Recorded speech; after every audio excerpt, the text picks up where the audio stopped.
Have you ever found yourself constantly being interrupted in a meeting? Or like me, you go into the meeting with the intention of not interrupting others, but you end up doing it anyway. If either of those resonate with you, then this is a must listen episode. My name is Niamh Moynihan, and in this episode of the Better Workday podcast, we are talking about how to interrupt less during meetings.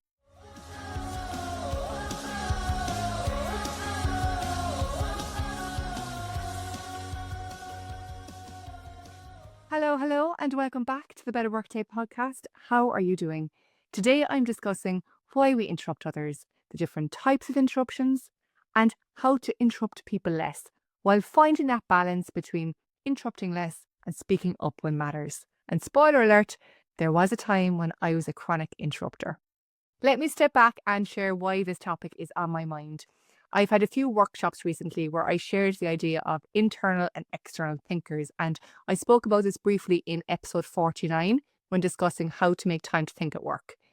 Here's a refresh in case you didn't get a chance to listen. Internal thinkers like to engage in quiet, reflective thought. They prefer to sort things out in their own heads before sharing their ideas or their feelings with others. Whereas external thinkers like to think out loud, share their thoughts as they come up, and they use speech and conversation to clarify and organise what they're thinking. The more they speak, the more it makes sense to them.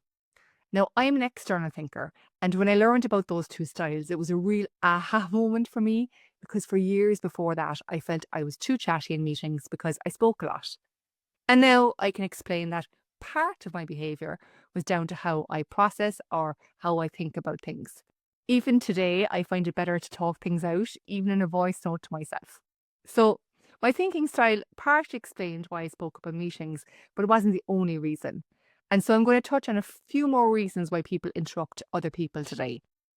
The most obvious one is a simple desire to be heard and to contribute.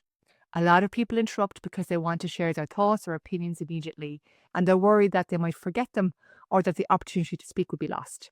I see this a lot when people are trying to cram a lot of information or a lot of conversation into a short meeting.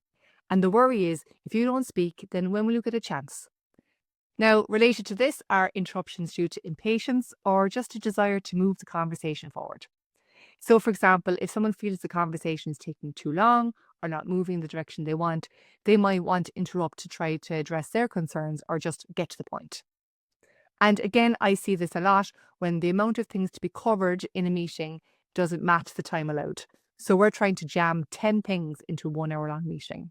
Or maybe one person wants to discuss the topic at a high level and the other person wants to get into it. And here I think we need to take a step back and ask, how are expectations around the meeting or the conversation being set? Because if people have different expectations around what's going to be covered, but also the level of detail, then we're going to have problems. Now, personally, I can be impatient in a conversation when I'm tired or stressed. I just kind of want to get to the end. So I think it's really important to consider your own energy levels and the energy levels of the room as well. The third reason why you might interrupt could just be feeling passionate about the topic. So strong emotions or a high level of interest with the topic can lead you to interrupting. You might see this with someone who's been managing a project really closely and they've put an awful lot of work into it. If someone else is talking about their project, they might feel compelled to jump in and express their feelings or their opinions. For me, I used to spend a lot of time working in different types of operational roles where I'd implement new processes, new systems, new tools.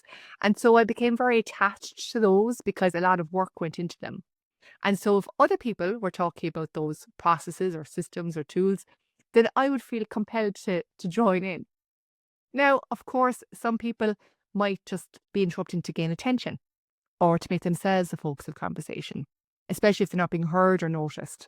And funny enough, well, it's not funny at all really, I did a bit of this.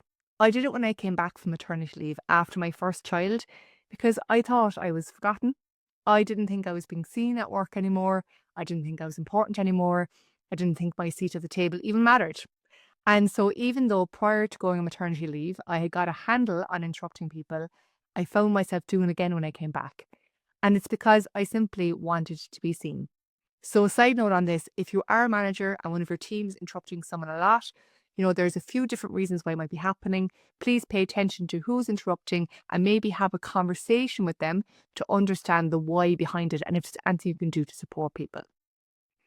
And of course, then some people interrupt just because they're excited about what you're saying, because they can't wait until the end of your statement to contribute, and their excitement basically spills over and leads them to interrupting you mid sentence. And again, I can get very excited about things from spreadsheets to new personal development books and everything in between. And so I'm definitely one of those kind of interrupters.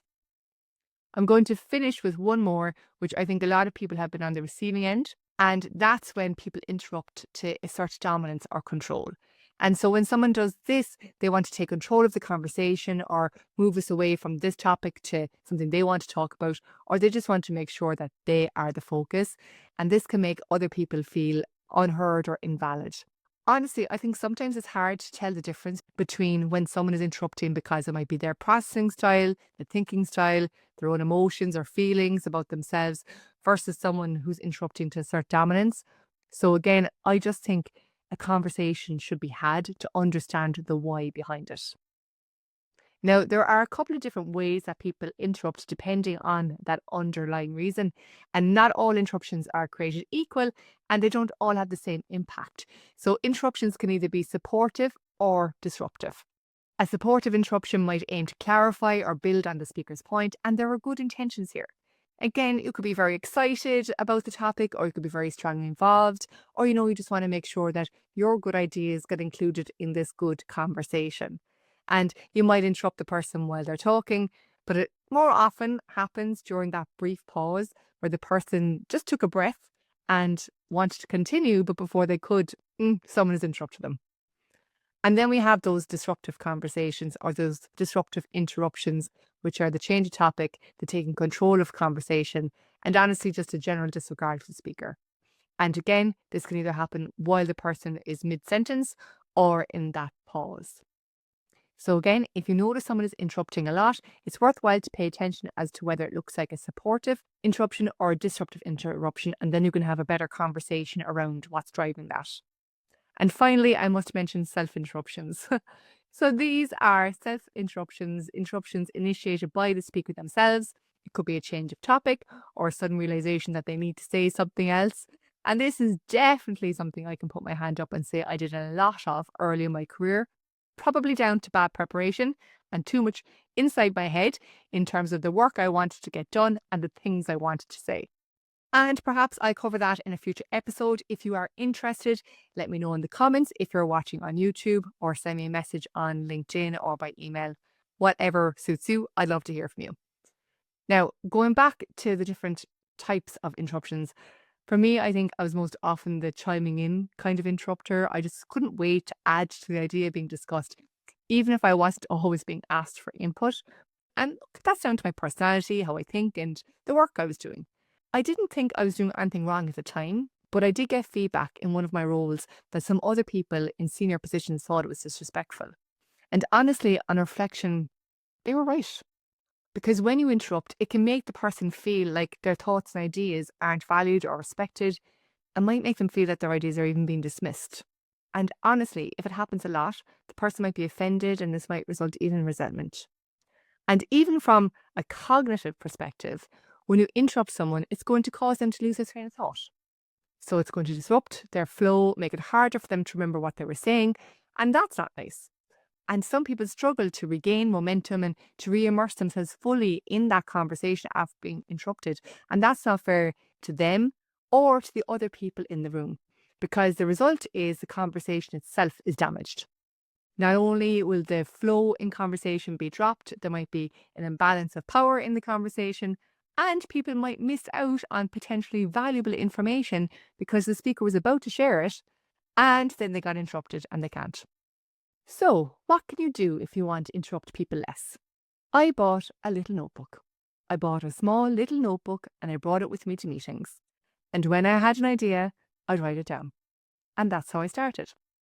Now, some people probably thought I was taking great notes about the meeting, whereas in reality, it was a running list of all the thoughts going on in my head. But it worked. Some of the other things you could do is try to be present in the conversation and listen to understand what's being said, instead of trying to prep your input in parallel to the other person speaking. I think so often we're in a rush to respond or have good input or a great answer that we don't fully listen to the conversations that are happening. So pay attention to the speaker and also pay attention to other people in the room. And another thing I just do is I just simply count to 5 on my hand before I interrupt people. And quite often, that's the barrier I need to think twice before I interrupt. And finally, an old school trick is to ask people to raise their hand if they have something to say. If you're the meeting organizer or before you start your presentation, you can simply ask people to hold their thoughts, raise their hand, and then the speaker can decide when the time is right to take. Now, for me, the notebook strategy really, really helped. But sometimes then I paused for too long and I didn't add input where I should have. So look, while respecting turn taking is important, a complete lack of interruption at work can lead to missed opportunities for clarification, feedback, collaboration. So like all things, I think it's balance. And I find that pausing between the moments the idea comes into your head and when it comes out of your mouth is a pretty good place to start. Ask yourself, is now the right time to say this? Is now the right place to say this? And then make a decision. And I think that pause can make a massive difference and ensure your interruptions are considered, intentional, and they add value to the meeting and to the conversation. Now, if you want to continue learning about how to improve your meetings, you can check out episode 46, where I discuss what makes a meeting meaningful. Well, that's it for me for today. We've discovered a lot and I would love to hear your feedback, as I said, either in the comments or drop me a message. Do you interrupt people? Is there something you're going to try differently as a result of this episode? Please let me know. Share this with a friend or colleague who you think you might benefit. And until next time, stay well and have a better workday.